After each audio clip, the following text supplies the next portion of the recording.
You are now watching Over Your Head. Welcome to the first episode of Over Your Head. Eddie speaking. Got George over here. Alex behind the camera, our producer and editor. We want to thank you for watching our first episode, listening to our first episode on whatever podcast you're watching. Get ready for this ride. We're going to be talking about anything from anything funny to anything silly to just about anything. Your personal life, our personal lives, trending topics, whatever's going on.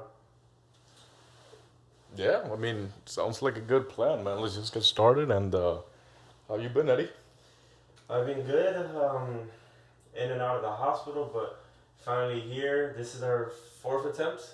Fourth, right? Fourth attempt. Something like that, yeah. Fourth attempt, yep. Fourth attempt. We had technical difficulties the first time. This guy got COVID. I got COVID, right? Yeah. Yeah. I died in the hospital. Came back to life. You want to talk about that? How they put that tube up your nose? Yeah. So I had I was throwing up and diarrhea. Throwing up and diarrhea and throw up.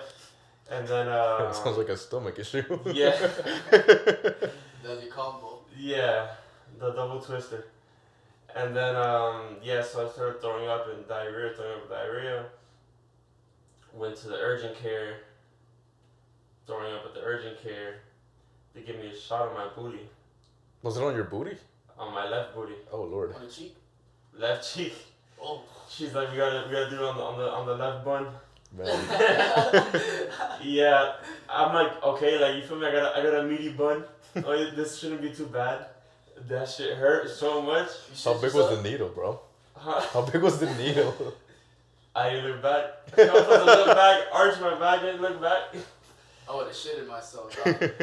I know the needle was a good size, but damn. What they inject you with? It's a good question. Pain reliever. I don't know, some Nicki Minaj shot. But yeah, I got a shot in my ass cheek. Made me feel better for the rest of the night. They sent me medication. They said you probably won't need the medication because the shot is for the exact same thing, for nausea or whatever. Mm. So I was able to finally go to bed. Woke up in the morning and right back to where I left off, throwing up diarrhea, eating crackers, drinking Gatorade.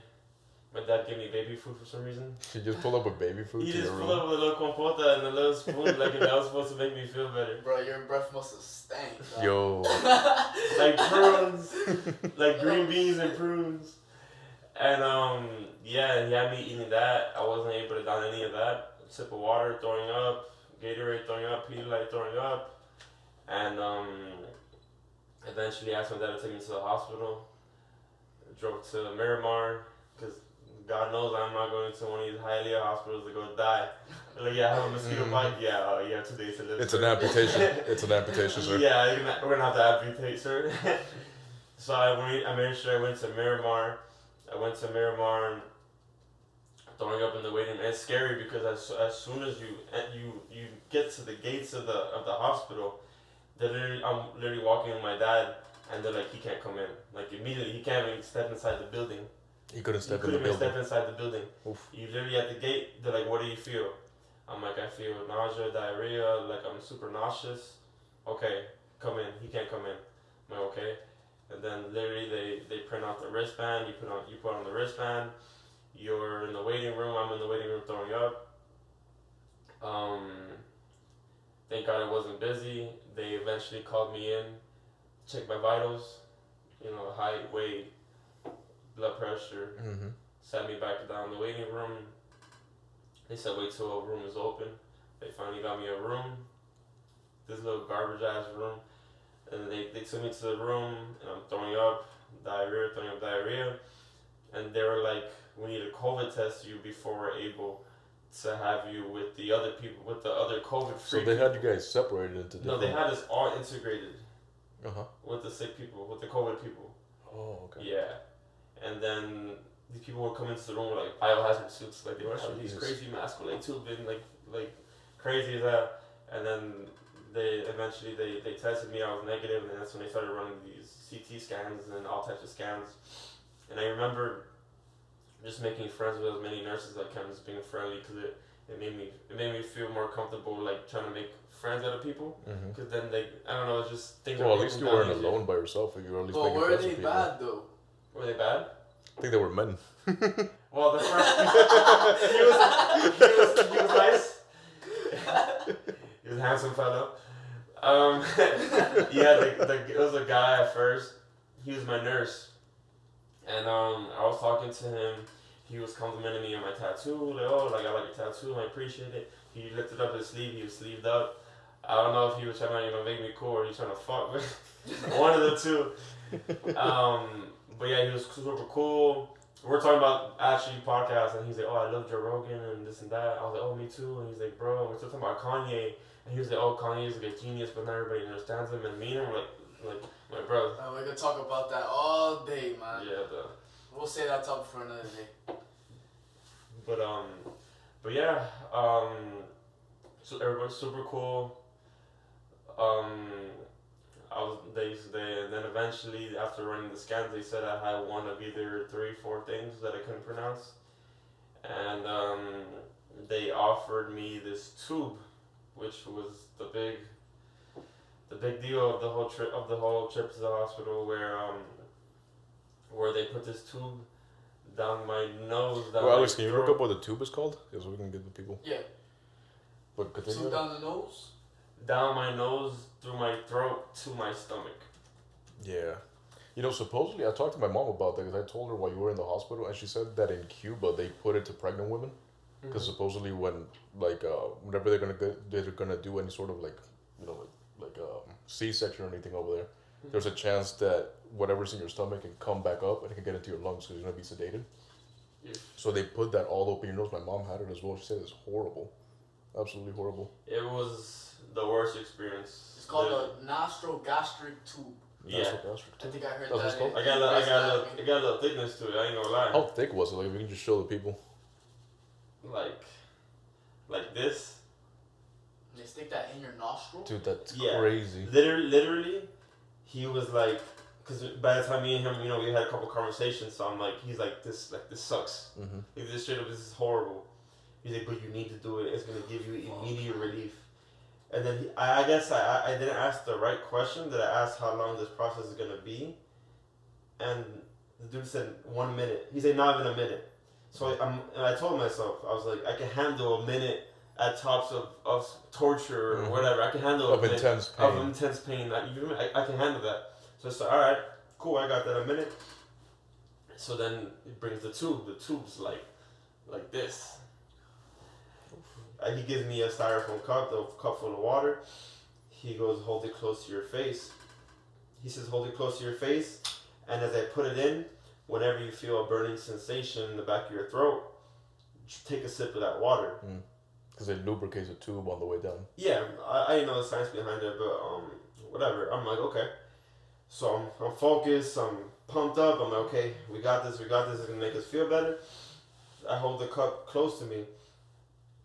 And then he starts entering it. Bomb starts putting it in. As soon as it goes through that little hole in my nose, burning on fire the whole time. Like a COVID test, but way, way worse. Bro, the whole time.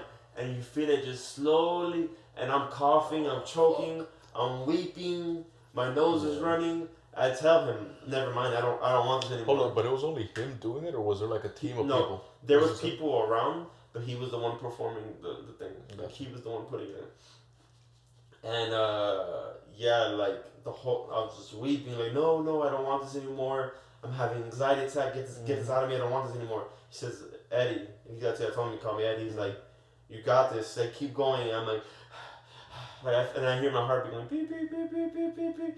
And I'm freaking out. Man, I'm having anxiety attacks. I know I can hear your heart monitor, whatever, your heartbeat going faster. And bro, so freaking scary, dog. He puts it in, and he tells me, you can't cough, or it can go into your lungs. And I'm coughing. Mm-hmm. I'm choking. It's a reflex, bro. Like, you're not gonna stop. Yeah, and he's like, He's like, I need you to say your name. And I was confused, and I was like, what? And I'm like weeping, and he's like, say your name. I'm like, Eduardo, like he needs to know that I was breathing. Yeah. So I said, Eduardo, he's okay, and then he gets it done, and he tapes it to my nose, and he's like, you're done. And he's like, you handled it like a G. And bro, I'm like weeping. So let me like, ask you, Eddie. defeated, dog, like, Let me ask you quickly. So the whole process, right? You said it was gonna take a minute. Did it actually take 1 minute, or was it less? It was less than a minute to get it in. Yeah. Like 30 to 45 seconds. Not even 45 seconds. I was like 30 seconds. But when I asked him that, I meant the whole process. He meant the process of putting it in me, putting it in my stomach, Yeah, or whatever. Yeah. So as soon as I got it in, I asked, when can I get it out? He's like, oh, getting it out. He's like, you're not getting it out anytime soon. He says, we need to wait for the surgeon to come here so he can decide when it's appropriate to take this out of you. I said, when does the surgeon come in? He says, morning. In the morning. I'm like, oh my god. So What it's day gonna was this? become a surgery issue? So there was a, well, before that. And what day was it? What day were you actually in the hospital for? Like, I want to say Saturday. But It was a weekend. so the worst part about the tube was that you constantly feel it. Just rattling around inside. You move your head left, right, up and down. You feel it move around your throat. Just move around, slither around your throat. Bro, I was freaking out. And then he would say that I also rest my head more backwards. I would feel it less. But Did the water help with the sips of water to get your throat lubricated? I don't know. I don't think so. Not really, no. And then the whole time I was just like defeated. And then That was a very traumatic, emotional experience. yeah, that you had. traumatic. And I'm a very like emotional guy. So whenever I'm in that state, I get really like that shit messes me up. And yeah, and then the nurses would come and talk to me a little bit, and eventually moved me to a nicer room. And then the surgeon would come every so often, because he was still trying to decide if I needed surgery or not. What kind of surgery were they proposing? I don't know. Obviously, a stomach surgery, but I don't know any of the science behind it. Yeah. But I'm guessing that was if the tube was not working, Okay. they would have to take emergency action and really go in there and fix whatever's going on. Yeah. Instead of trying to relieve it and trying to let it go on its own through the machine, through the tube, they would have to go in there and manually fix whatever needs to be fixed. So I was terrified. And then the IV, then I was just living off the IV, which is no food, no water, just, constant IV, and it's just keeping you minimum alive. It's not keeping you full. You don't feel full. Right, like it's giving you the bare minimum nutrients. Yeah, you don't feel fully hydrated. None of that. You just feel like thirsty and hungry the whole time, but just at this constant level where it's not killing you. Yes. But you're just like, damn, I could really use a bottle of water right Like now. the bare minimum nutrients that you could possibly have. Yeah. And, So you were thirsty the entire time, I'm assuming. I was thirsty the whole time, and the thing is, what made it worse is that I would keep catching these random fevers, and they were trying to decide whether I was possibly getting pneumonia or not, which was scary. And I was getting these fevers, and I would wake up from naps, and I would feel hot. And they would be like, "Oh, you're at a 102, you're at a 105." I think 105 was the highest I got, which is pretty You got high. to 105. Bro. Yeah. And then they would make me take the two Advils or whatever down the throat, and it would feel so weird because you just have this tube and it's just sliding on the side of the tube. Jesus. Yeah, it was bad. And then and the last lady was like, "Are they giving me the Advils to the mouth?" I'm like, "Yeah." She's like, "They're not supposed to be giving me to the mouth." I'm like, "Where?" She's like, Injecting it to you? No, you're playing with me. she said, No. and They I don't do was that. like, They don't do oh, that at I was like, hospitals. "Oh no," and she's like, if that's what's gonna happen, she's like, either you could do me a favor and you do it yourself, or I'll do it. And I was like, if anybody's doing it, it's you. Even your little fingers, girl, you better get the things ready. But then she spoke to a second doctor, and he said that he's gonna try and still give it to me through the IV. I mean, through the pills. And then whenever they give me the pills, they'll give me a sip of water to like swallow down the pills. I remember there was this one nurse that she gave me half a cup of water, and then when I swallowed the pills, I told her, "Hey, I still have half a cup of water," and she just gave me like a little wink, and she was like, Oh, because you weren't supposed to have that. "I half was a cup supposed of to have water. it," but she literally was like, "I won't tell anybody if you don't." Wow. And I was like, Well, I need it. Like literally, I was dying. I was like, and I took a couple sips of water, and then eventually I progressed enough to have a liquid diet, which is gelatin, which is apple juice. But as soon as I drank it, I started feeling sick and I started getting scared. So you kind of regressed after you had the gelatin. Oh, that was stuff. after they took the tube out. So eventually the guy was like, "Oh, you don't look that sick to me anymore." He's like, "I'm gonna tell him to take off your tube tonight." And I was like, "Oh, damn, okay." He took the tube, and the taking out the tube was 5% as bad as it was putting it in. So she told me, she's like, "This is gonna suck." I'm like, "Bro, you don't gotta say nothing. I already know. Like, you get me? Like, I've been through this. I've been through hell and back, dog. Like, you get me?" She took it out. It was probably like 10 seconds. She's like, "I need you to hold your breath for 10 seconds." I'm like, "Girl, I've been holding my breath since I was like 5. This is what I've been practicing for my whole life." I held my breath. She's like, "I'm gonna take it out at a speed that's not too fast or not too slow." When she took it out, was your nose like super irritated from the fact that it was up in Yes. there? So when she took it out, my nose was a little bleedy and dry really? and chapped up. Yeah, I had to get the napkin going in my nose, and it was bleeding, and not like a not gushing, yeah, but yeah, just like like dry. Yeah, 'cause probably the mucus probably got stuck and like got dried up and like. And my sinuses were like dry, so when I would inhale, it would like burn. Jesus. And it almost felt weird being without the tube at a certain point, because it was 4 or 5 days. 5 days with a tube up in your nose. Yeah. Wow. So yeah, so it almost felt weird having it without it. And then I was able to move more freely and shower and brush my teeth and do all these things. And then eventually moved to the liquid, the juices and the gelatin, and that was a big deal. The next day, I was able to do it freely, and they gave me a solid food diet, which consisted of chicken, carrots, vegetables. Just like mashed potatoes. That kind Yeah, of stuff. and that I ran through that. I bet. Yeah, and that's when they eventually discharged me, and they discharged me, and I called my dad, and he was ecstatic.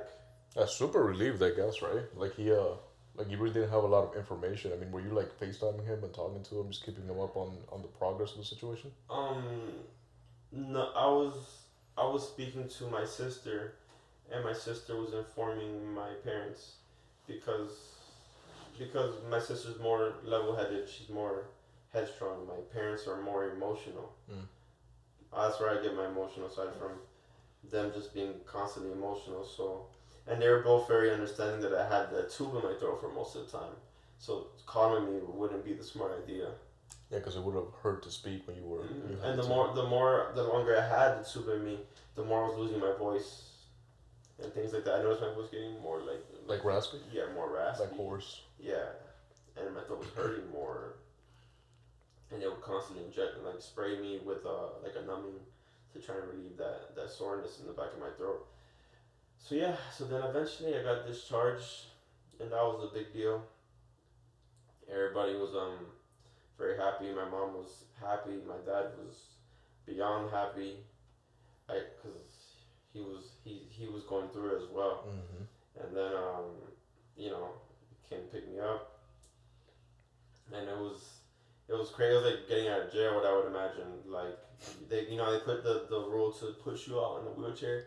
That's a rule of the hospital. Whenever you're hospitalized, they have to relieve you like in a wheelchair back to the exit. I didn't know that. Even if Yeah, you're like you don't perfectly walk fine. out on your own strength ever in the hospital. Really? Yeah, even when I had my surgery, you leave in a wheelchair. Yeah, but I'm assuming the surgery was a lot more invasive. Yeah, but no matter what, you're always pushed out in the hospital. That's a law. That's a I law. didn't know that. But That's when you're hospitalized. So you're. Yeah. Okay. not urgent care, not there for Yeah. So they pushed me out the hospital, and it felt crazy. I'm like, bro, like there was a point where I was so sick that I was just thinking like, damn, what if I just die, or like, what if I don't know. Well, and the fever too, right? Like you probably had crazy, because you're there alone in the hospital. You have this high fever. You're probably hallucinating and stuff like that, right? There was a time where like my thoughts were just running on their own. Like I came up with scenarios that didn't exist. I was like, bro, what if I have all these millions of dollars and people want money from me? But I don't have. And then like Those are the problems you think of on the verge of death. I was like, wait, who are these don't You know. ain't got none of that money, though. For real, bro. That's the problems you think of on the verge of death. This money I don't have. Yeah, I was coming with like a fake scenario, like I'm Lamar Jackson or something. I'm like, I don't have money. I don't know what scenario this is. So whenever the fever would go back down, I'd be more clear, and I'd be like, the hell was I thinking? But yeah, it was a very emotional roller coaster. It was very sad, very dark. Would you say it's one of the hardest things that you have to go through? That was the hardest thing. The hardest thing. The hardest thing, because it was physically the toughest thing I had to go through, as far as being ill, and second meant because I'm very emotionally dependent on people naturally, as in like I like to be around my friends and my family, and they kind of fuel my tank of happiness and like positivity. Like they keep me going. So let's say I was to be in jail. Let's say I was in the military. Let's say I was, I don't know, out on some type of foreign exchange program. Be a truck driver. That would kill me. Like that, being away from everybody, like it hurts me. So when I'm away for 5 days, whatever it is, and I can't even touch anybody I know or see anybody I know, and I'm in this state, and then their attention is on me, which is a weird thing because I'm very attentive on others. I'm very, how are you doing? Are you okay? Are you mentally okay? Oh, let's talk, this and that. But I don't get that same attention usually back. So when I'm ill, I'm seeing like people more worried about me, and it's almost making me more scared because it makes me feel the severity of the moment. And then when I get out, I see everybody's happiness and excitement, and people I didn't think did hit me up, and things like that. And then I come home and everybody's acting like I just came back from the war, and like they're really looking at me like I'm just this fragile, like face sunken in. And yeah, how much weight did you lose over your stay? I lost over 20 pounds, like 22 pounds. Wow, man. And I still haven't given anything back. Bro. You're on the IV 24/7 for 5 days, and I just feel my body getting frail. That's crazy. Frail. And it's just it's so defeating, especially as I'm a thin man, but as a former skinny guy, whenever you see yourself just like get back to like frail and your collarbone showing and your face sunken in, like it kills you even more than what you already feel because you just see this worst version of yourself. And I would ask you for entertainment, right? Because since you're there by yourself, you really don't have anyone to talk to or anything to do. I'm just on my phone watching anime, watching Hulu. I appreciate Hulu a lot more. Dude, Hulu's got a lot of movies. I like Hulu more than Netflix for some reason. Aside from Netflix having their original shows. Yep. Like you wouldn't have Netflix if it wasn't for their original shows. Exactly. Yep. So I've been going on this binge of just going back and finding classical movies that I haven't watched growing up or just never got to it. And Hulu tends to have those movies more than any other platform. Well, let's not suck Hulu's dick too much because they're not a sponsor. So, the point is we're good. That was a long journey. Sorry for all the people I worried, but we're good. You pulled through. That's the good part. One day I'm gonna get a tattoo that says Bible tested. Like on your stomach? On my stomach. Oh shit, because it's Yeah, I've been to a couple battles. No, I thought you meant because it's more like you had a stomach issue, so you get what I'm saying? Tummy tested. Imagine explaining that tattoo to somebody with like cancer. Like you weak ass. I got out of the hospital. I'm like, is there like some type of special bell for people like me, or no? Did I know? No, you get out of here on this wheelchair. That's that St. Jude shit, bro. But yeah, for me, I mean, I've been kind of chilling. I haven't had anything too eventful. Just the whole the DMX thing. Yeah, that was a huge tragedy. I've followed DMX very lightly growing up, but I saw his impact, and as I got older, I began to listen to his music and like fall in love with the person that he was, because him in the early 2000s was super successful, and you look at who he was neck to neck with, and he was neck to neck with Jay-Z. Him and Jay-Z had a rivalry in the early 2000s or late 90s, and it's like you see where Jay-Z's at now. He's a billionaire, married to a billionaire, whatever they are. You know what I mean? Making hundreds of millions. Top 5. Yeah. Are they really top 5? Like in the music like industry? Top 5, like, artist-wise, skill-wise. Yeah. Yeah, no, that's... And they say DMX, he could go toe-to-toe lyrically with Jay-Z. Exactly. And they had a rivalry, and some people said they had a battle, like, on the side, and that DMX won, and things like that. So he was just on toe to toe with these artists that are living these crazy lives now. Like, They were much more yeah, commercially you look at successful him than he then, was. and then he was in Rough Riders with Swiss Beats, who's married to Alicia Keys, and they're so business oriented and so successful. And then you looked at where he was at in his last couple of years of life, and he was just like, just broken, like he's just in debt. Well, the thing with him too is that he was very unapologetically himself. Exactly. You know what I mean, but that also caused certain things to not go the Like way he that he passed probably away, I wanted think to his go. net worth was negative $1 million, like negative 1 million. That's crazy. That is really crazy. That's crazy, and he just was a troubled mind. You get me? He was very hardcore, and very to himself, and very out there, and very like aggressive, and let's fight, and we're a gang. You know, we're all together, bomb, out there, loud, whatever.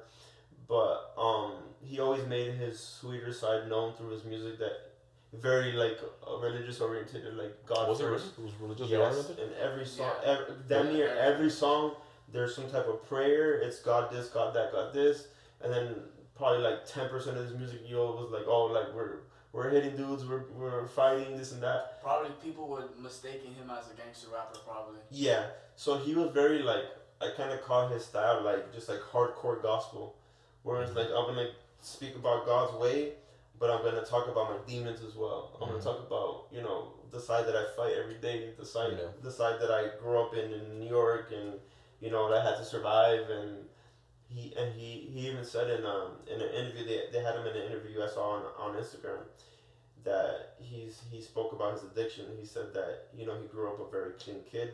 I think he said like at 14 years old, most kids were already smoking weed, drinking alcohol, And he wasn't. and he wasn't. And he says that he found his big brother influence in his life, and that big brother, he introduced him to he rose up. He has a joint in his pocket, whatever. The big brother. The big brother influence, and he says hit this, and inside that joint was marijuana, also crack. Also, the marijuana was laced with crack. Was crack. So he says that awakened that devil inside of him. Yeah, and that was his first experience with drugs, right? At 14 years old, and he was crying in the interview. He's like, how could you give a 14-year-old crack? Like, Do you think the brother knew that it was laced with crack, or do you think it was one of those things? of course. You think so? He was doing it. Because that was certain people What did you that. did back then, yeah. But it's like, it's a 14-year-old kid, man. And he you could tell, like, he had that addiction, but he was so, like he hated that side of him. Yeah. Because you could tell he had this pure heart, but just, like, this tortured head. Because that's the problem when it becomes an addiction. Because maybe like the person doesn't even want to be addicted anymore, but it's a physical and a mental addiction that they might have, which ultimately led to his downfall with the what was it, fentanyl? It was a mix of a bunch of stuff. Yeah, it was fentanyl mixed with crack. Wow. And also he was also on prescription pills. Yeah, and, COVID. and alcohol. Yeah, and he also. Oh, and he had COVID too. He also had COVID. Once he got to the hospital, he was already brain dead. He couldn't breathe on his own. They were basically saying like, "Yo, if we try to revive him, he's gonna be brain dead. Like he's not gonna be the old DMX." Yeah. That's insane. Yeah. That's because you just look at his interviews and he's just love. People would see him in Miami Lakes. Like my cousin was at Publix Miami Lakes and saw him. He was just here, man. He's like, just there. He's just, I love that DMX Publix. just It's one of the random best places. Publixes. You see videos and he was like, yo, like, I want to meet people. Let's go meet people. You just go across the street, whatever, and go just meet people. So you would say too, like the perception people have of him is not necessarily how he was as a person. No, Because a lot of people would say he's just like think he's aggressive. just crazy, off the grid. Because he would go to jail and he would go to rehab and he would go to jail and all these things, and people would just see that trouble side of him. But it's like you have to know that he grew up in these very difficult circumstances, and he didn't grow like the rest of us, and he's very troubled, and he fights these demons, and he fights these inner feelings every day, every moment of life. But in certain moments, through conversation, you can see it. Through his music, he tells you about his demons. He tells you about all the things that he fights on the daily.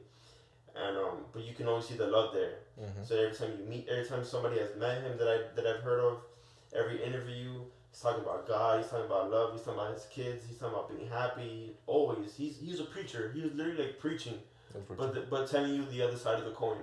Telling you about there's the hood and there's sickness and there's we do this and we do that, but it's always led by love. Always led by love. He always had God's word to say. You get me? And that's very respectable. He tells you I love you to every stranger he meets. because Wow. he just radiates love. But very troubled, and he was a very sick man. You know, like this addiction, these addictions are illness. This isn't something you can just cut off, and you can tell the man was fighting it. You could tell, and through his later days, he looked a lot healthier because you look at him. He really did, man. Because there was a spell there where he got really, really bad looking, and then he Exactly. was able to kick that Yeah, because he got you bad. see him in these interviews like in 2013, 2014. Just He was about very there, thin, very dark around the eyes, very jumpy and shaky and this and that. And then you look at him. He was on another podcast about a year ago, maybe less than a year ago, and he had a fuller face. Yeah. You know, a healthy look. like a similar to Chris Yeah. Brown situation. And he's just somebody you root for. You want to see a happy ending with those people. You get me? And he tells them he remember in another interview he was talking about his kids and how much he loves his children. And he says, you're gonna read this about me. You're gonna see me about this. You're gonna see like these stories about me. But just remember, you know who I am. They don't know who I am. You Yeah, get they me? know him as a person. Yeah, Everybody you know else knows daddy. him. Don't let these people tell you who your dad is. Everybody else knows him as the artist DMX, whereas they know him Exactly, as the this person troublemaker. DMX. No, like you know who I am more than anybody. And It's a problem, man, with entertainers, the drug addiction that sometimes they these develop. drugs are very crazy because it's just like I don't know. It's just you see these rappers dying. It's also the culture too, because you have to think about it. The culture also, Yeah, promotes the. because you're in the this use of you're in this drugs. environment. You're in the studio. You're hanging out with these kids and they're already Xannied out, barred out. They got Xanax. They got they're smoking. If you don't already smoke, they're drinking. All these different things and lean. Mhm. But you have to stay true to yourself. Like you look at people like Mac Miller, people like Juice World, whoever else. Like this is a serious issue, you know. Well, the thing is too that sometimes maybe the dependency on drugs helps their creative side too. You know what I mean? That's So true. But it's you could, just a double-edged sword, where it's It like maybe also they helps- want to quit. It also But- helps with the pressure, like of social media and like people being on them constantly and like always being filmed and constant pressure and It's just pressure, yeah. Like to entertain people as entertainers, you just want to continue being entertaining to people. So what happens when you're not entertaining anymore? And it's crazy. Like notice like in the early rap music, like 80s, 90s, it was a lot of selling drugs, and then now it's more taking The drugs, that's so true. It's like back then they sold the drugs to our parents and we became the drug babies. that's, And then, that's actually a very That's very good. good point. Yeah.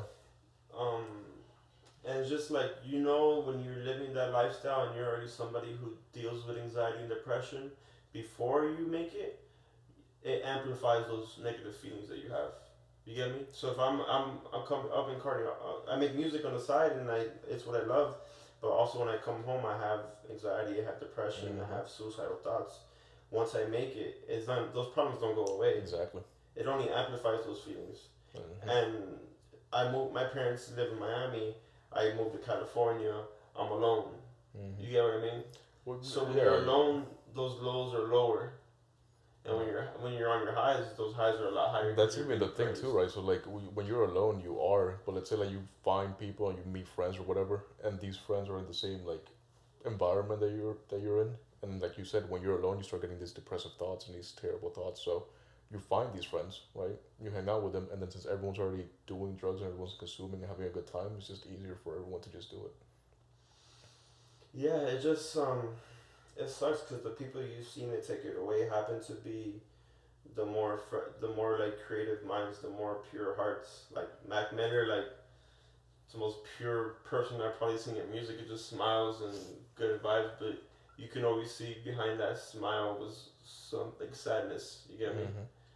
As you know, as somebody who I understand those things. I can tell when somebody's. You can tell like just sadness in their through his music you can tell there was things that he was going through still. And Juice WRLD obviously Juice WRLD constantly preached about the shit that he was going through and the demons that he would go through, and but he had he was such a talented mind and talented heart that it's crazy. Yeah. It's unfortunate. Overall, rest in peace to DMX, man. Yeah, rest in peace to DMX. That man, always gonna be remembered. That's a poet. That's a poet. So about this, Eddie. That's a poet right there. Did you see this weekend's fight, the UFC fight? Yeah, on a much matter though. way lighter. No, I saw the fights. Not as light, man, because this We'll make this our man, way. We'll make our way to the last fight. What was it? Anthony Smith and Buddy. That was the first fight of the card. it was Anthony Smith versus. The Can, guy that can you put it left- up, Alex? Can you pull up Anthony Smith versus the whole card? UFC 258, right? I think it's 261. UFC 261 261. actually, yeah. Lionheart Smith, man, I can't get over how bad he got beaten by John Jones. You saw that fight? Yeah. Like, I always remember him as the guy who got the living fuck beat out of him by John Jones, which is understandable. I know him because- as the guy who got his house robbed. You know, man. He got his house robbed, and what did he do? No, he beat the shit out of the guy, dude. Yeah, but he's like crying and sad about it. That was the weirdest part. It's like, bro, come on now. Like, you did such a manly thing. You Yeah. literally put the years of hard work and training that you accumulated in your If job. if I kick the ass of the guy that intrudes my house, I'm in the robe and I'm in the with a smoking pipe with a shotgun all night.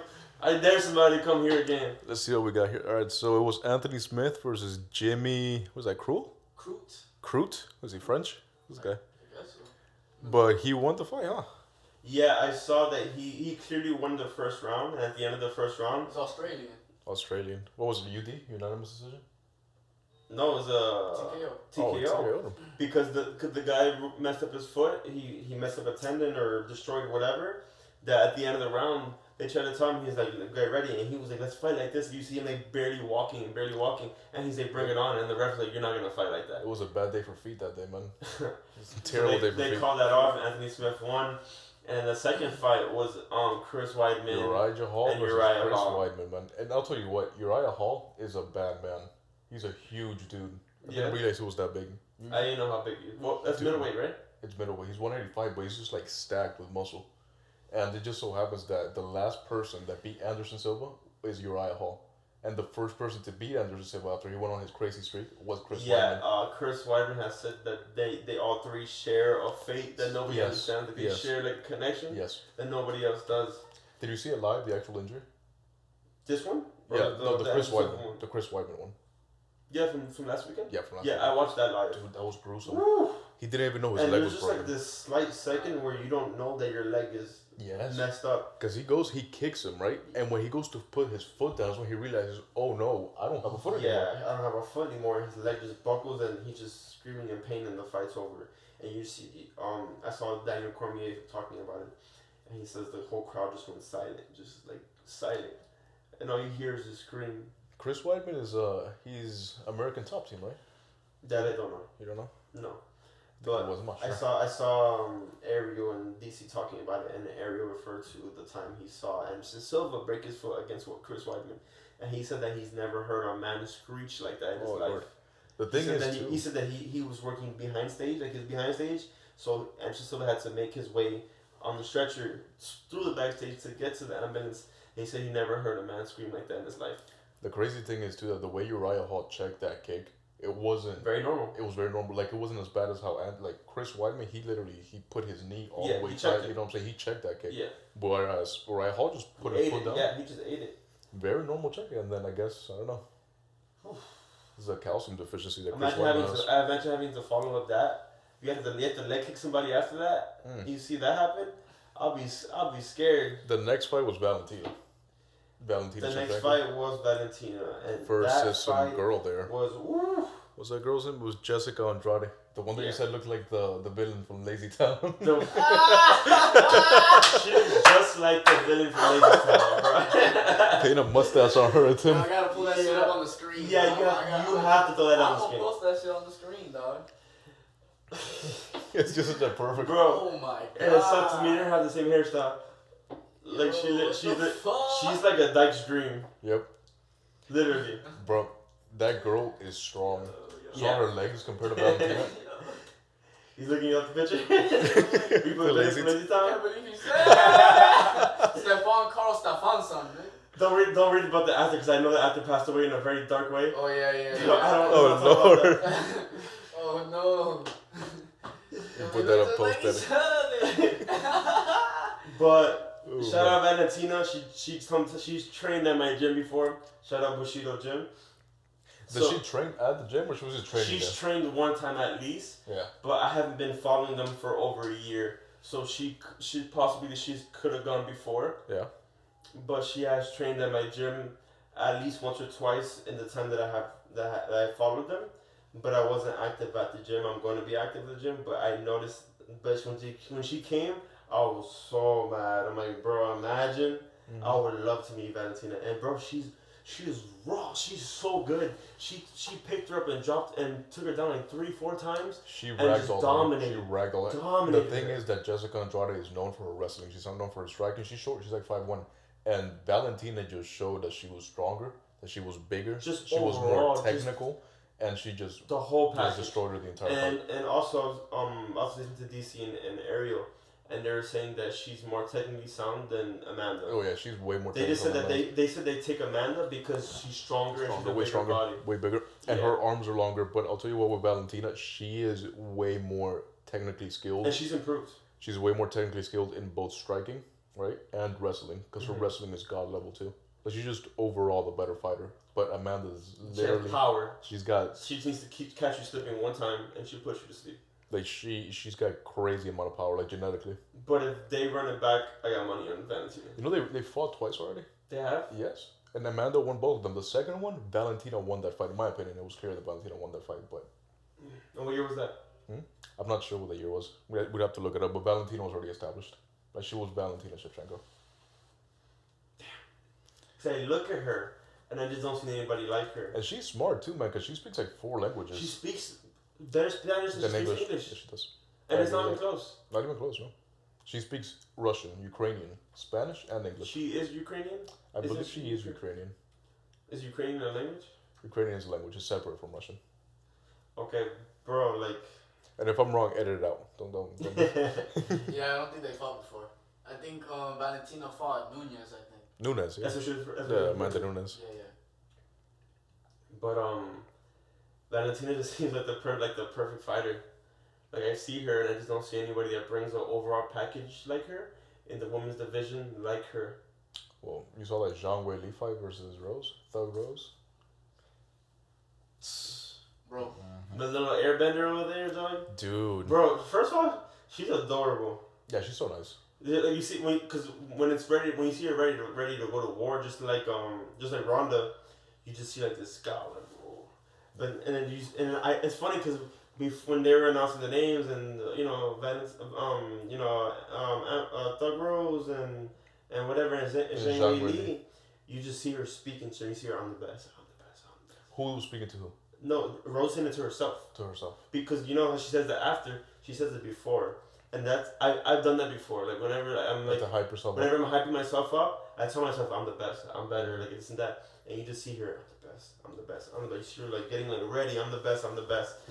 And you just, they go to war. That's the first, there's one round, right?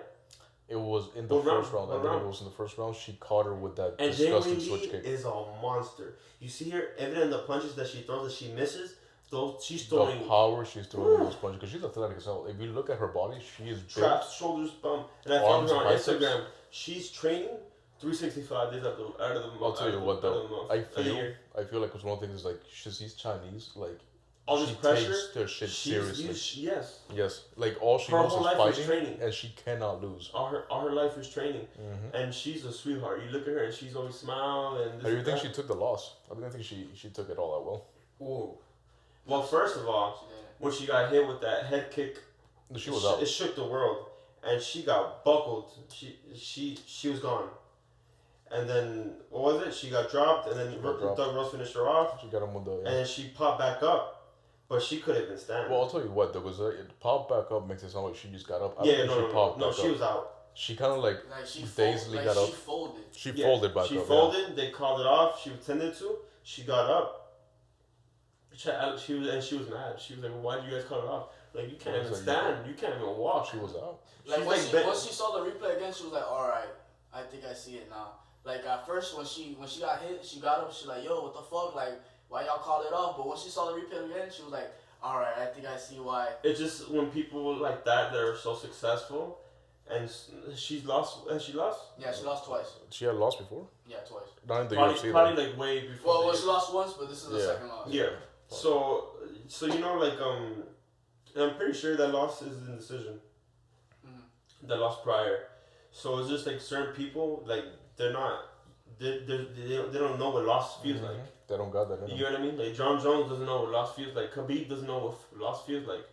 So when things like that happen, they pop back up and they're like, hey. And her argument was when they translated her in the end when she was speaking to Which, Joe by the way, I Rogan. want to talk about that too. The translator did a really shitty job. Did he? I don't think the translator was very good because he was like, she would say things, right? And then he would just give out like 2, 3, 4 word at like responses. Translator's like, dude, you're not encompassing what she's trying to say. Yeah. You know what I mean? So it kind of detracts from what she's actually feeling. Yeah. But her argument was, hey, I wasn't unconscious. Like, that's not the point. Like, whether you're conscious or unconscious, then the referee doesn't wait to see if you're sleeping or not. You got You know put what I down, mean? dude. You're being down, you're not defending yourself, you're not moving. And first of all, you're out. You're not. You might think you're there because it's like this, but you're out. There've been a flash knockout, but still doesn't mean you're Yes. not knocked out. You could be out and come right back in. You're still out. And yeah, like but Doug Rose is just she was the highlight of the whole weekend for me. Let's get to the meat of the whole night, man. Masvidal versus Usman. Do you want to give your take on it first? As a Florida Miamian, we took a L, dog. The power went out. Everybody's pots and pans got locked up in their kitchen with a master lock. Everybody put their Goya in the garbage. Everyone put their Goya in the garbage. The Goya went in the garbage. Central probably got shut down. We folded up the domino table. Folded up the domino tables. What else? Everybody put their old school Chevys in the garage. Yep. Bro, I don't know what Masvidal was thinking on that, man. Because he was real cocky with it. Like, real cocky with It's it. just, that's his persona, that's his swagger. It's to do it and make it look good. And when he's losing, Yes, he bro. smiles, he kisses the camera But there's a his poker difference. face. But there's a difference between doing that, right? Because I get that, and he's had success doing that in the other fights. But in this fight, he was doing that, but he wasn't being technically sound like he usually is. Because he had his hands down. He kept his left hand like all the way down here for some reason, and it's like Usman's got long, powerful ass arms. It's like, just when you're as good as a wrestler as he is, which As I think Usman I is? saw a statistic is where it was like he had like 100% takedown defense. Or Usman. That's 100 crazy.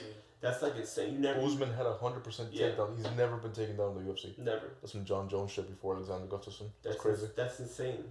So it's like when you look at that type of wrestling, it's like, you know how much of advantage that is for your striking. You feint. Everybody's baiting. Everybody's going for that. You know, you're gonna cause some type of reaction.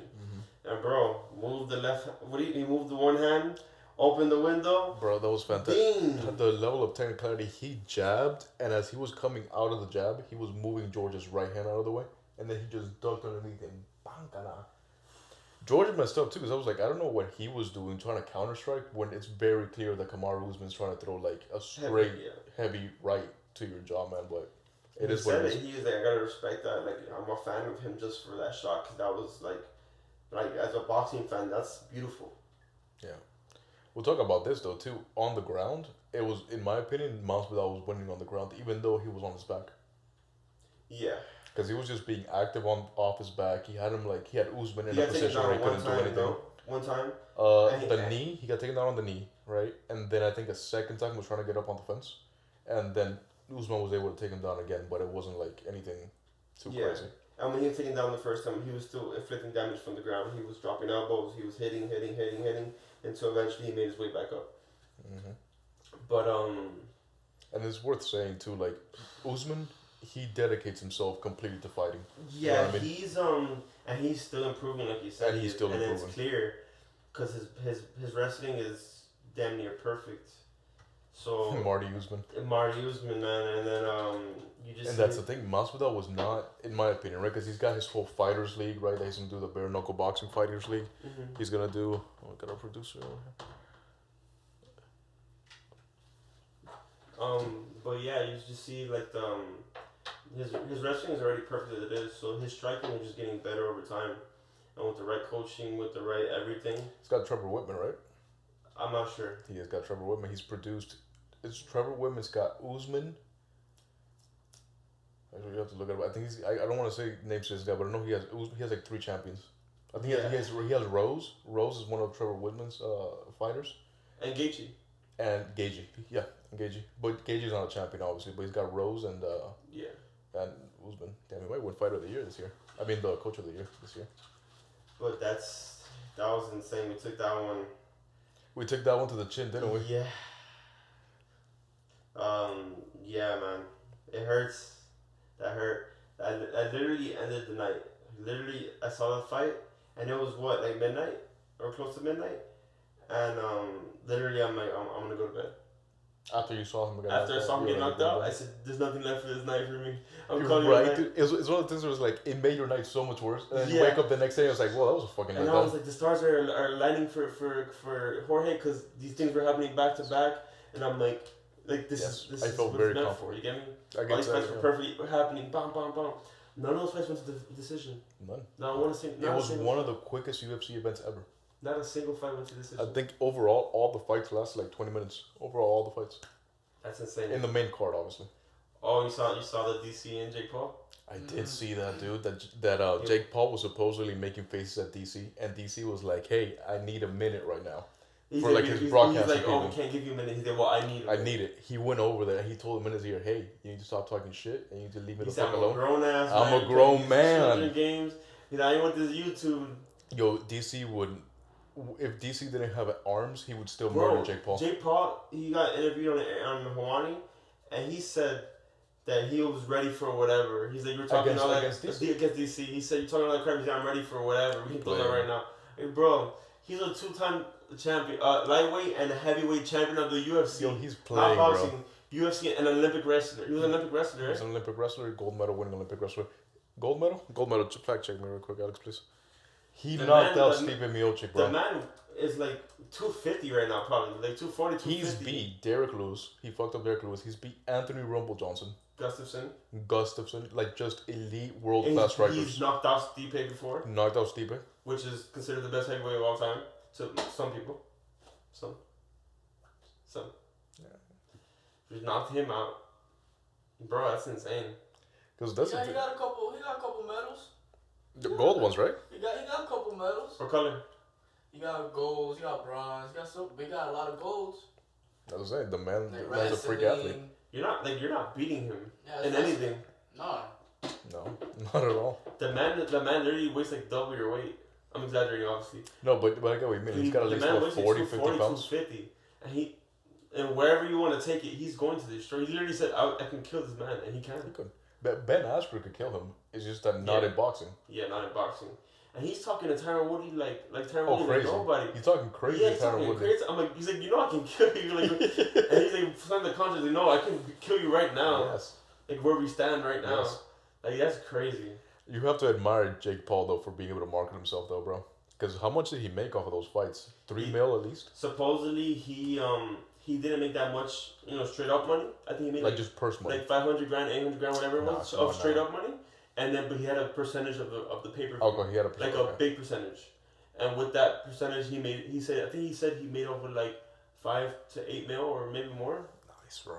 And then I'm pretty sure Asper made a couple mil, probably like a mil or two. Yeah, that was a cash out for him. He knows how to bounce back from knockouts. Yeah, he does, man. Can you imagine how much brain damage that man has? And the man never aside from the Robbie fight, I never seen him like bloodied up and stuff. Not really.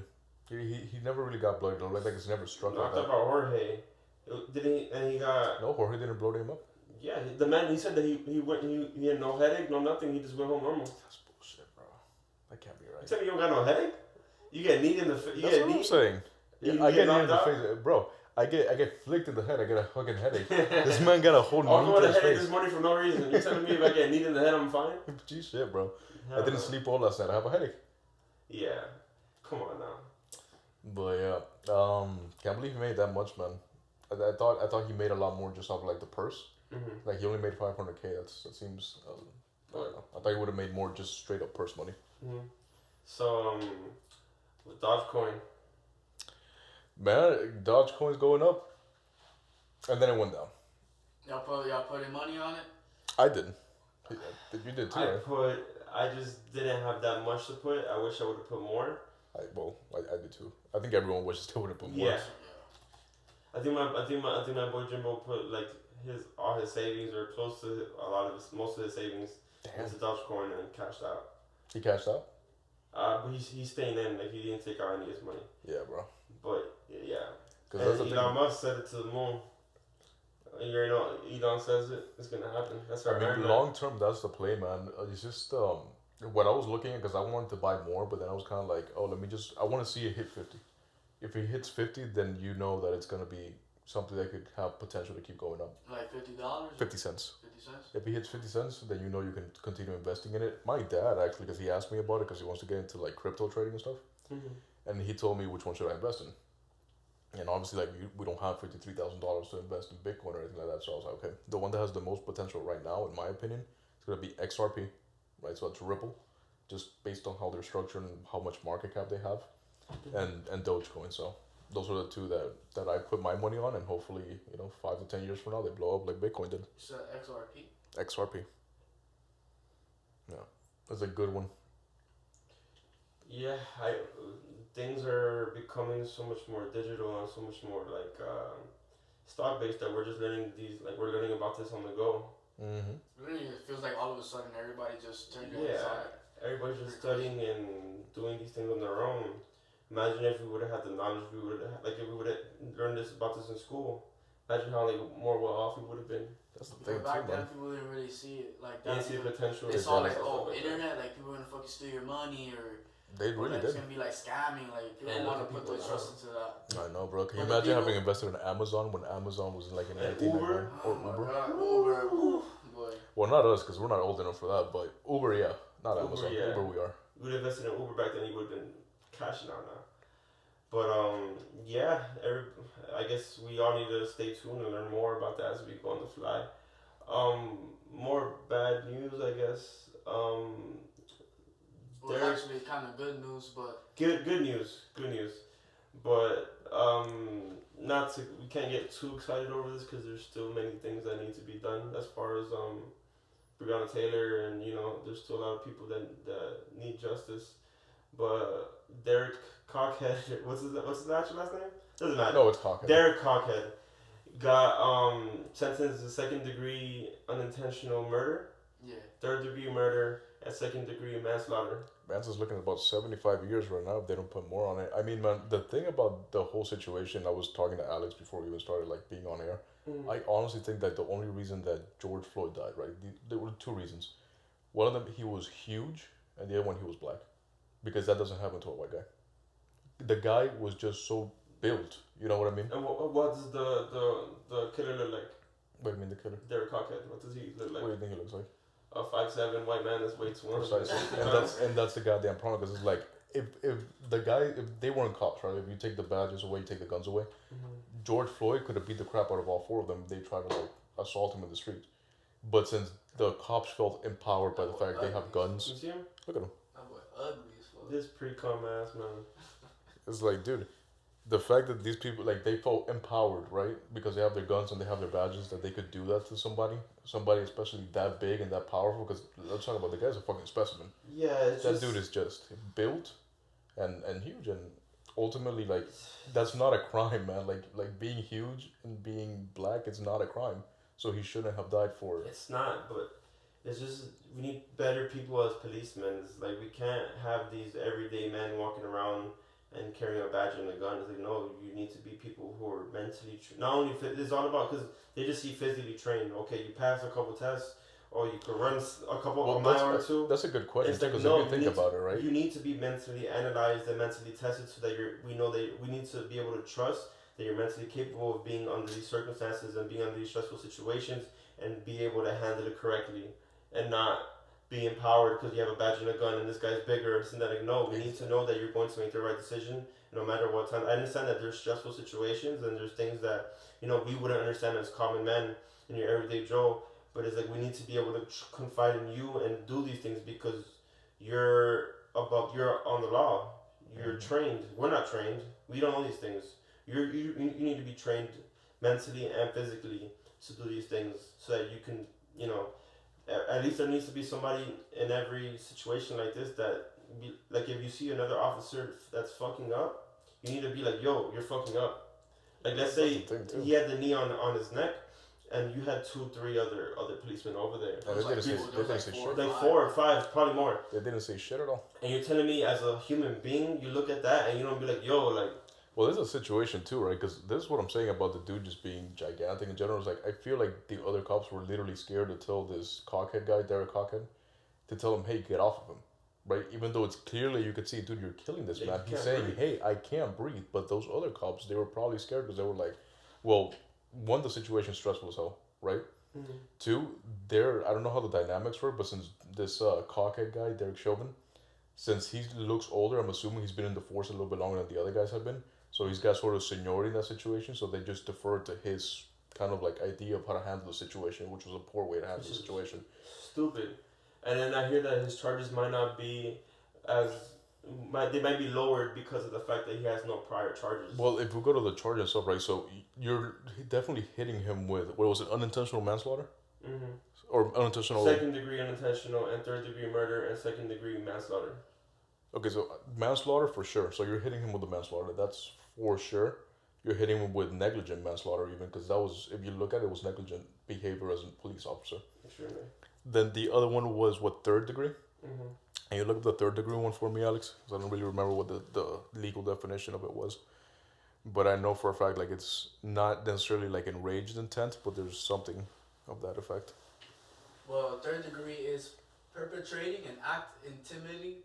I don't know how to read that. Intimidating? Dangerous to others and evincing a deprived mind without regard for human life. I would say that was part of it, just saying, just off the fact that the guy was saying, hey, get off of me, I can't breathe. And you're still on him. Like, you're not doing your job at that point, buddy, because you can get off of him and he's not going anywhere. Like, you already proved your point. You already, like, got him down.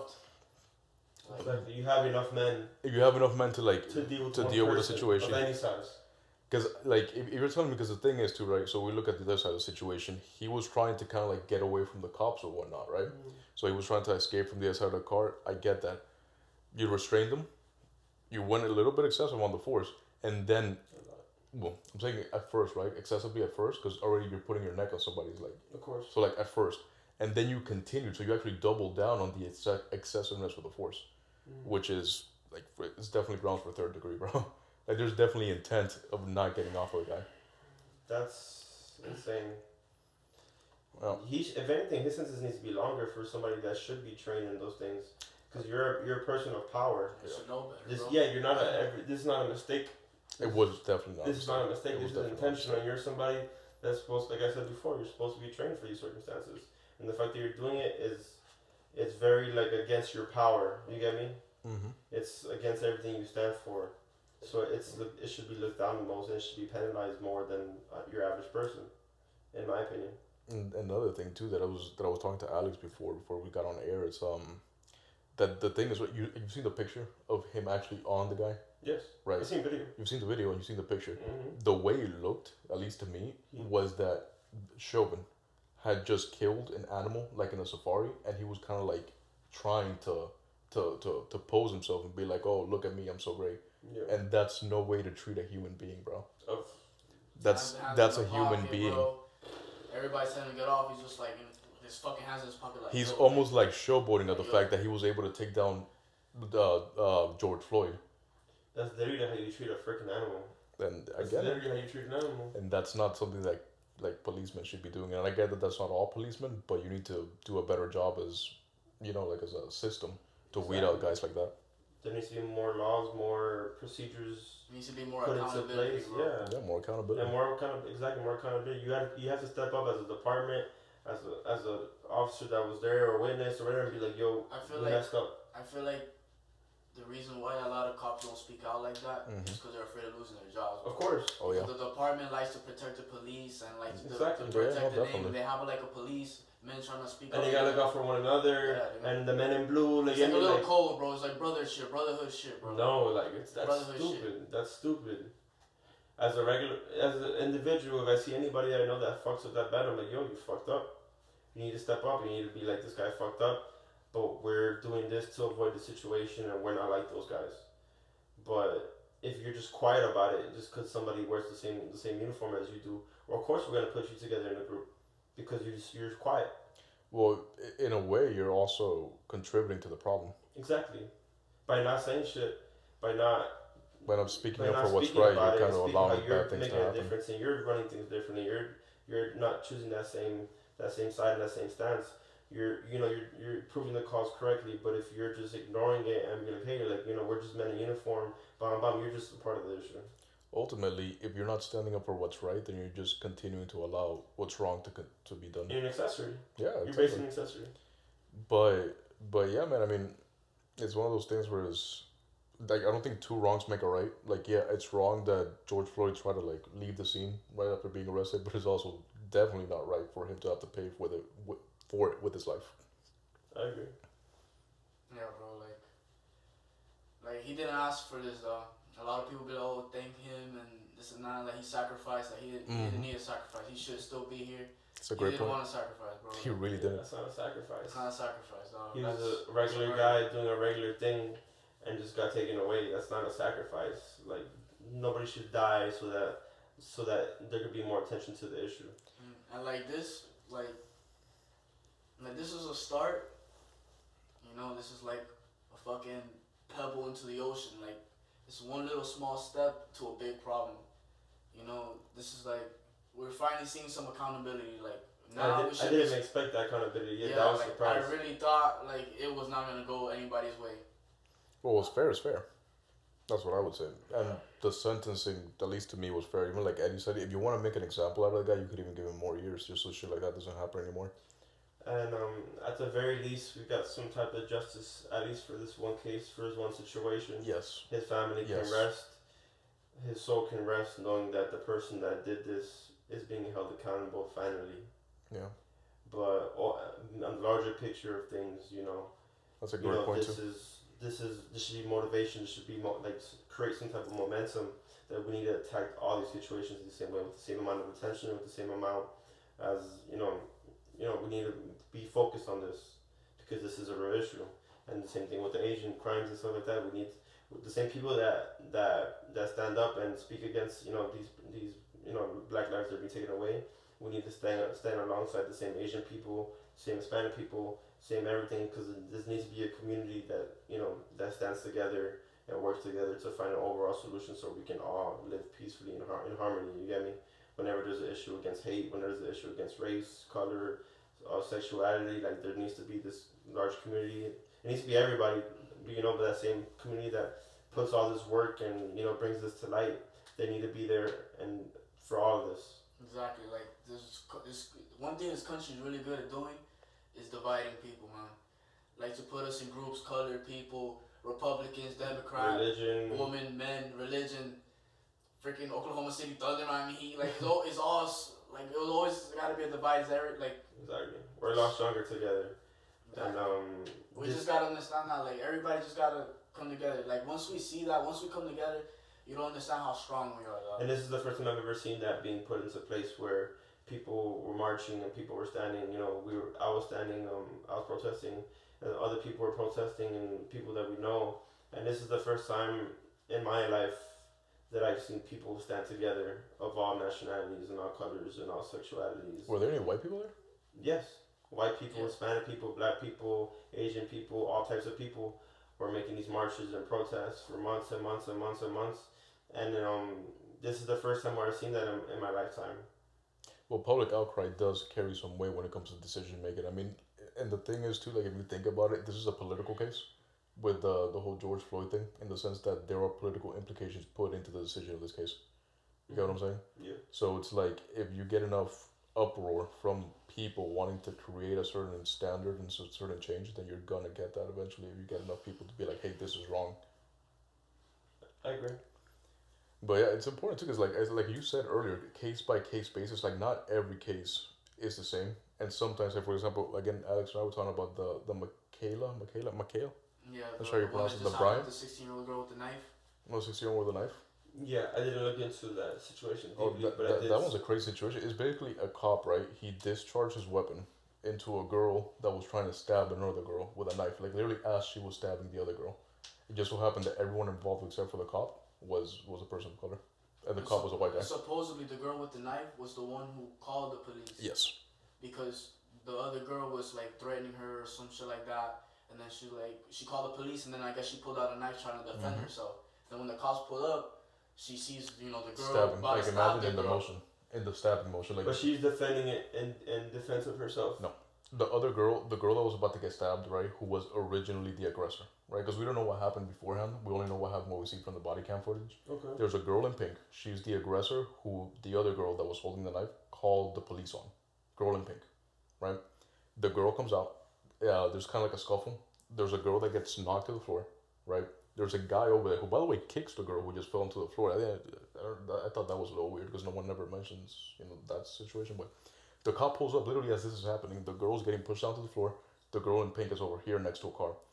The girl who called the cops, a 16-year-old, she had a knife, like I don't know if it was a kitchen knife, but it was like this, like a large enough knife where you could do some damage with it.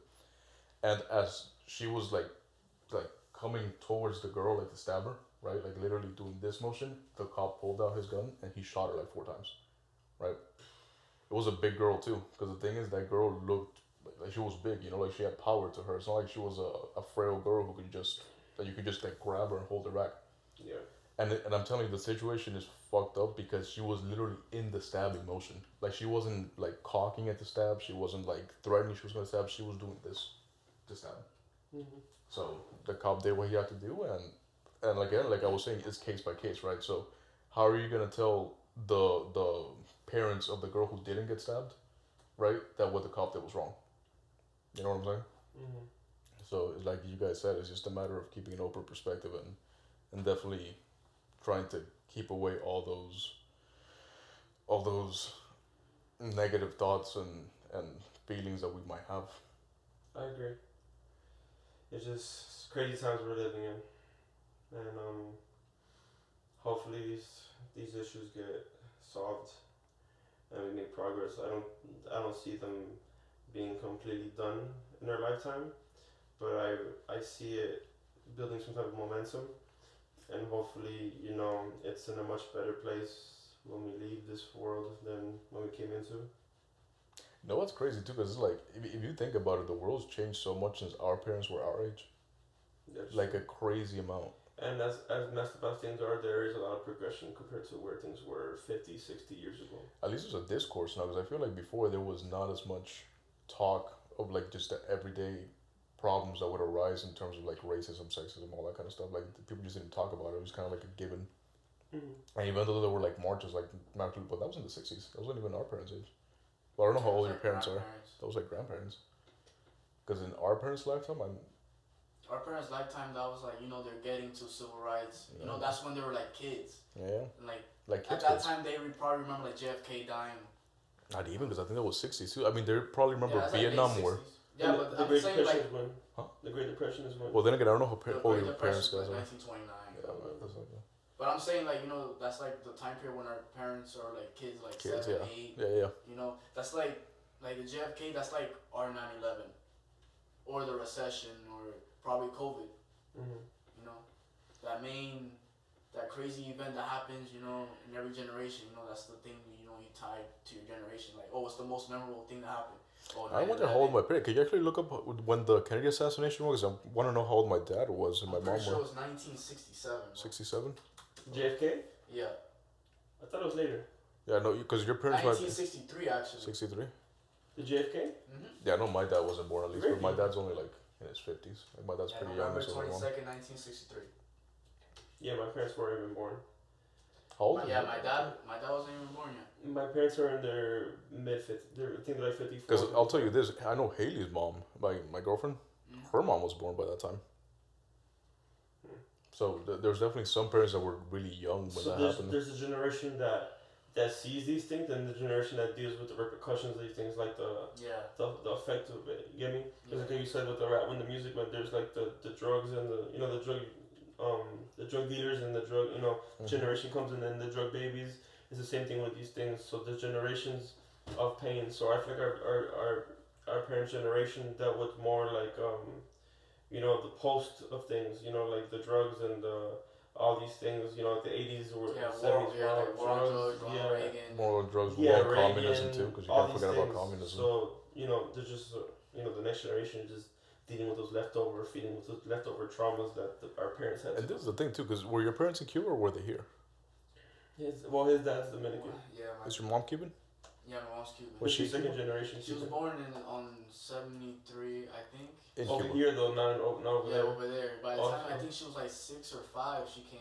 Right. And then I know your parents are in Cuba, but My like, mom's. my parents, what they had to deal with was a lot different than what anyone here would have to deal with, just on based on the fact that in Cuba, like you weren't dealing with the extreme necessity that there is now, but you were still dealing with like when they were communist, right? So like the things that you had, like the food items, just the basic necessities, they weren't like from what they told me they weren't the same quality obviously that you have here, and then you also didn't have it in the same abundance. So let's say you wanted to have, I don't know, like a pack of soda. Mm-hmm. You can't just have a pack of soda. You can have 3 sodas for a month, for example. Everything is limited. Everything's limited. And that's not a hardcore example, like a specific example, but it's just everything is limited, and then you get what you get, and you don't get upset. So. Yeah, I mean, whenever I think times are hard, I know that our parents dealt with harder times. And then when I think that's hard, I look at our grandparents and our grandparents that was harder times, and great-grandparents that were living harder times. We're straight chilling. Yeah, so at least we know there's some type of gradual, improvement, gradual advancement, development, that we know our parents, our children and our children's children are going to live in days where things are even at least in slightest better than what they are now. We're not It's roofing crazy, in the middle of July. Aaliyah, my daughter, she's growing up in the COVID era, you feel me? And all her life she's seen people with masks. You feel me? Yeah. That's normal. For her, that's normal. For us, that's we've been wearing masks This for is years. weird. This is new and This foreign is to weird us. to us, but for That's babies crazy. that are growing up now, that's normal. That's their normal. And that's probably gonna have an effect on development. You don't see people's faces. You don't see people's Expressions, expressions yeah. and emotions. So that probably has something that can do something to children. Oh, that's interesting. I didn't think about that. Yeah, long term that'd be a really good study to do, like a doctoral study. In the like when was it COVID started? In 2020? COVID started in 2020, Yeah, right? March. Beginning 2020. Yeah. That's the lockdown. Yeah. To when it ends, so that you could look at that time period and be like, how did it affect developing children differently? Yeah, that's crazy. The good thing is about to end. People are getting vaccinated. Did you get vaccinated? I don't plan on getting vaccinated. Not anytime soon, right? Yeah. Me either. I'll be honest with you. That whole I'm letting Yeah. people. I'm letting the test Yeah. dummies do their thing. Make sure nobody's growing wings. Nobody's growing a third eye. Nobody's Yeah. growing heat vision. no, it's just going I got psychotic. the first shot of the Pfizer. Yeah. Oh, you got the Pfizer? Yeah, that Nazi serum. Oh Lord. How do you feel? No, I felt, bro. Let me tell you that needle, dog. How big is the needle? It was like this, dude. It was. So just long for the as viewers here, it's hell, about dog. this big. But dog, I did not feel anything. I thought I was Seriously? gonna fucking die. I thought I was gonna die. But I wasn't chilling. I didn't get sick or anything. It my arm didn't was just hurt. sore. The actual shot didn't hurt. No, it didn't hurt. Not at all, But I heard the second shot is what hurts. I did hear I that. heard the second shot is worse. The second shot, the dose is stronger, and you're Yeah. probably gonna feel sick as fuck after. That's huh? scary. Yeah, I ain't getting that I don't until. even have my flu shots. I mean, we both had COVID, right? I don't know if you had COVID, Alex. Nah, I You didn't. I've had COVID. We both had the COVID. Just And for now, we had the antibodies. Bro, and I was doing the most, dog. I'm surprised I didn't get fucking COVID. Yeah. I was doing the most. I got bro. sick when I wasn't doing the most, and then when I was doing the most, I didn't get sick. Dude, where do you think you get sick? Like when you got sick? Oh, I know I got sick. No, I know you got sick, but like where do you think you got sick? Where? Yeah, where? Like Yeah, you like actually doing contracted what, the like- virus. Oh, I know. You know? Well, She sounds so confused. no, I know exactly when I got COVID. Where was it? Because my friend Jimbo, we went to his house to have a birthday surprise for him, and all of our friends met up in this one house where he lives, and he didn't know he had COVID, or somebody in the house had COVID, and then time passed by, and then bodies started dropping. Like people started saying how they had COVID, they had COVID, they had COVID, I had COVID, I had COVID, I'm positive, and I'm like, oh shit, I should probably get tested, huh? And then 2 weeks later, I found out that I had COVID. By then, I was already feeling sick. That was crazy. You were the first one too. Yeah. I had it before it was cool. Yeah. When it was just people dying. Yeah, you had it when there was no certainty. Yeah, it was like 80% death rate. My sister's like, I'm like, I think I'm going to the hospital. She said, you go to the hospital, you're going to die. I was like, oh, damn. Never mind. Yeah, I'll bro. just fight this from home. I can Guys, tell you think, this. I think we should wrap this up. Oh, we should wrap it I up. think we've been on this for an hour. This was a really good episode. This is a really good first episode. Yeah. We've been there for like an hour and a half. How long Oh, has it shit. been? Hour and a half? Hour and a half. Yeah, More. like an hour and a half, man. We Does it started tell you? like- It tells you? No. No, I just been timing. But it shit says like 2,400 bars, so I'm guessing it's a lot. Okay, that's a really good first episode. All right, let me just I'm gonna do the outro and then we're gonna be all right. All right, so thanks everybody for checking out our first episode of our podcast. Really enjoyed just talking with you guys, and yeah, hopefully we see you on the next one. Appreciate it. Subscribe to our podcast on Apple Music, Spotify, YouTube. Share with your friends. Write down in the comment side. Either show love or tell us any ideas or topics you want us to talk about. And if it's interesting enough, we'll bring it up on the podcast. Cool. Don't let anything go over your head. Thank you.